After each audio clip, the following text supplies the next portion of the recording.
Hey guys, let's continue talk about the college admission consulting market. Last time I talked about, first the biggest base is public schools, right?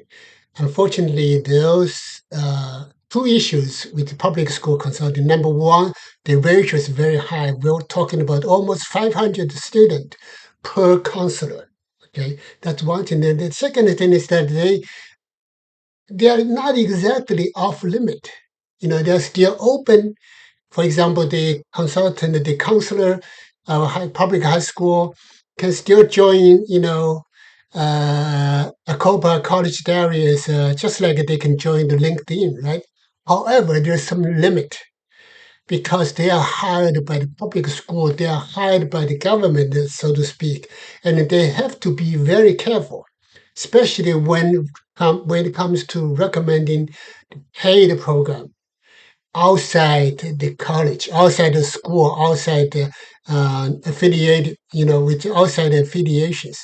So that makes it very difficult. That's why I said last time, I said it's kind of an irony because my biggest goal is to help people, middle class people, their parents to allow their kids to have access to college counseling, admission counseling, without paying $1,000, tens of thousands, or even three-quarter of $1 million for some rich families, right?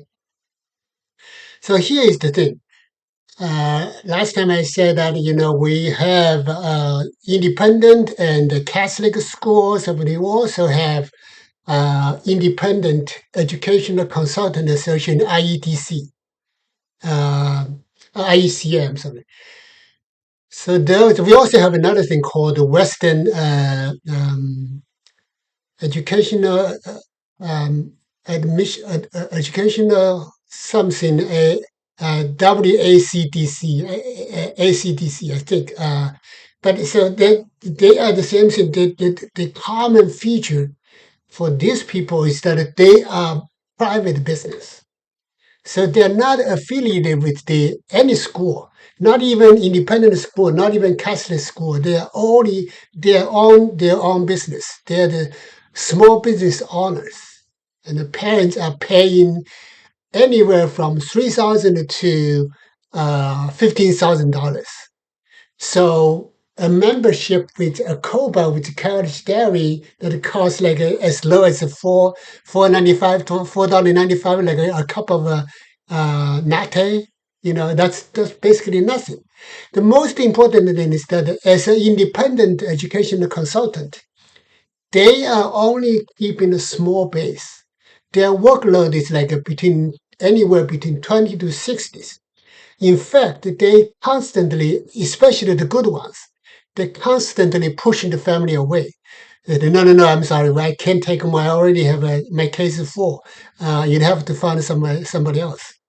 So that's the reality. That's the market reality. That we always have more families willing to pay 5,000 to 15,000 or 3,000 to $15,000 a year just to for various reasons. To be honest, they could have like a anxiety management. That's probably the biggest reason. Parents, they're so anxious, they're so anxious. They need somebody. They want to pay somebody just to be the, kind of like a psychiatrist. Talk them over. And then when there's anxiety, when they're anxious, when they can't sleep well, worry about their kids, if their kids can get into the top schools they want, they need somebody to pay somebody the money, and then they talk to them. And if anything goes wrong, they can, fuck them. They can say, you screwed up or something, something like that. So it's a stressful job. However, what's the number one thing in the mind of an independent educational consultant? They just want to be able to say that at the end of the day, at the end of their application season, they will say, "See, I told you, that's the money you want to spend, right?" So that's why they really want to have the anything that increase their reputation. And then, so for that reason, you can't really push them and say, hey, let me take care of you. So you can say, for example, our program can do gap analysis. What is a gap analysis? For if you're paying the basic plan, basically $5 a month, then at the end of each semester, I'm sorry, we will analyze your college salary, and then we'll find out, we basically based on what look at what you have done in the school to record it, jot it down to enter as the college salary, and then the field, for example, you entered a lot of things on the academic side, or sometimes you enter a lot of things on the sports side, but then the our program can automatically look at I believe the section 7, there's some basic data analysis, common data analysis, common data. So each school will list their priority. They say some schools say we don't care about sports, we don't care about the certain AP advanced classes, or they have to say it. And that's basically no school, no college can really hide it. They have to keep it public. That's the beauty of it. Everything is under the sun.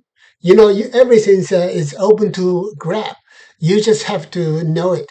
So our program can easily look at the particular schools, colleges, their preferences, their requirement, their priority, their weight, and then based on that, then I look at your college diary, your entry, and we found out, you needed to next semester, you needed to do this one more often, or those kind of things. So that's the gap analysis. That's a big money making for private admission consultant, right? And but you know what? That part is not really something we call the moat, right? What is moat?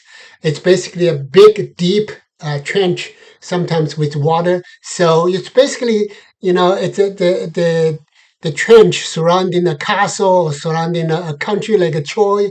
Like the other day, I was watching the movie Troy, and they have this they dig deep trenches, and then to better defend themselves. But for those gap analysis, they can charge big money, but they are not really their moat.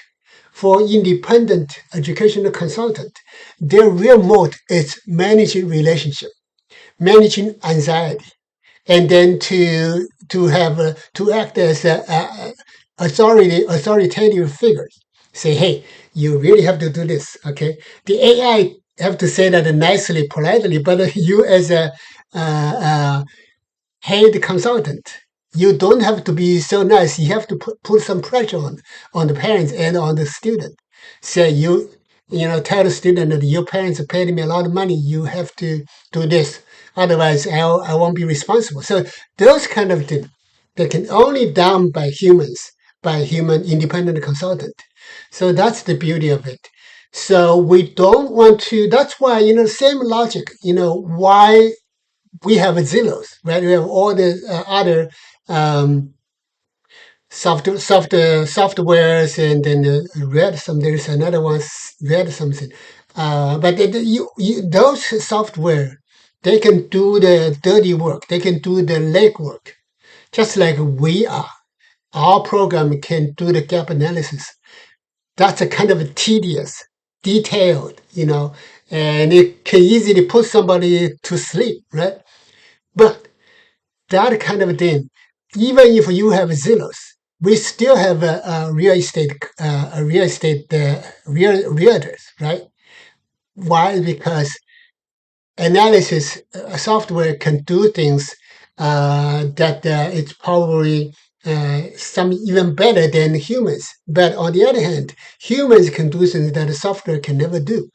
They cannot, maybe in the future the AI software will get better and better. They even pick up some consulting, counseling stuff, and then in the future. But at least right now, we still need humans. The same idea. Even though we have a college degree, we still need independent college consultant, so educational consultant. Why? Because they have something that the education software platform cannot do. So one thing, I was thinking for one time, I was thinking that maybe it's a good idea to say that, well, talk to the independent educational consultant and say, hey, because we can use the software to do the analysis, gap analysis. So that means you can increase your caseload. No, and then I thought about it. No, that's not a good idea because keeping a low caseload is their selling point. They don't want to say, "Hey, I have a caseload of 200 people." No, they don't want to say that. However, there's something else they can do.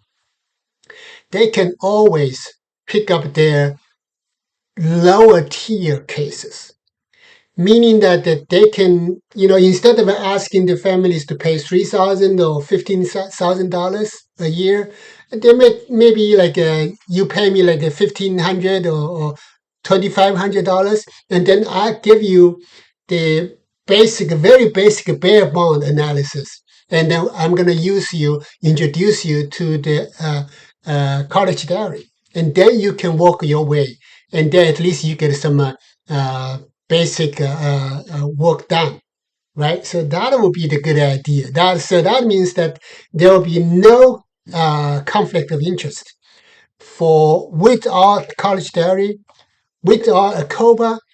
It does not mean that we will kill all the independent educational consultants. No, they won't. To be honest, people who don't want to hire independent educational consultant, they can always go to college diary, right? They probably never thought about the hiring, spend multiple $1,000s to hire humans. They don't want to do that. So for those people, we'll be happy to take over. So that's a kind of a win-win situation. Let's stop here.